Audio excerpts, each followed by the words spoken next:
everybody! The first thing we're going to do to color in our portrait is we're going to color in our face and our hair using pretty realistic colors.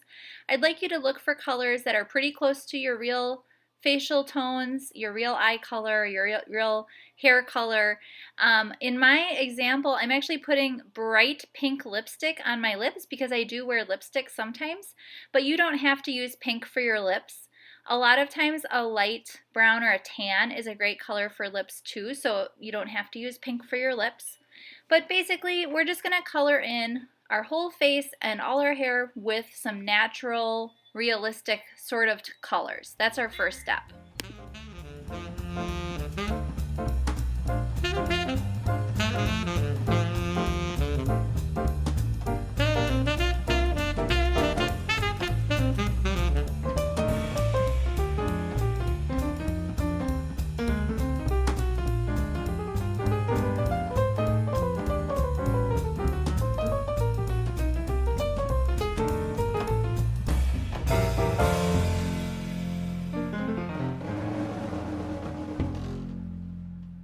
The second thing that I'm going to have you do is pick 3 colors that are very bright and very different from each other.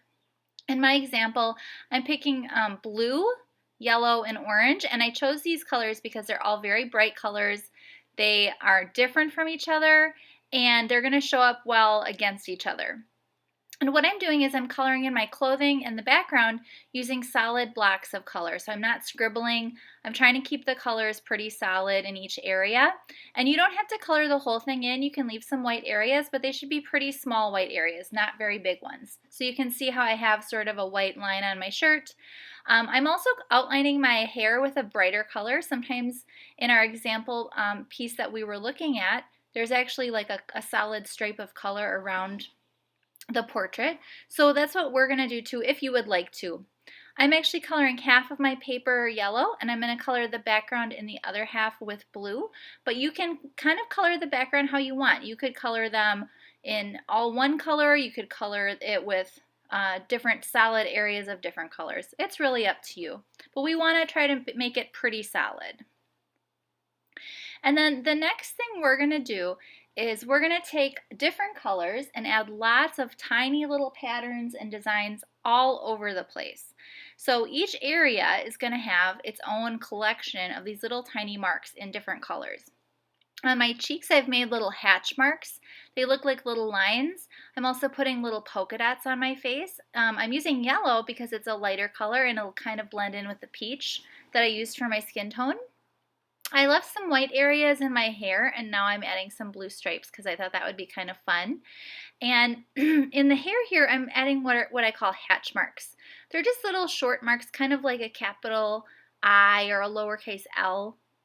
And we're going to add those in where you think it's appropriate. More hatch marks, little tiny stripes going around my head.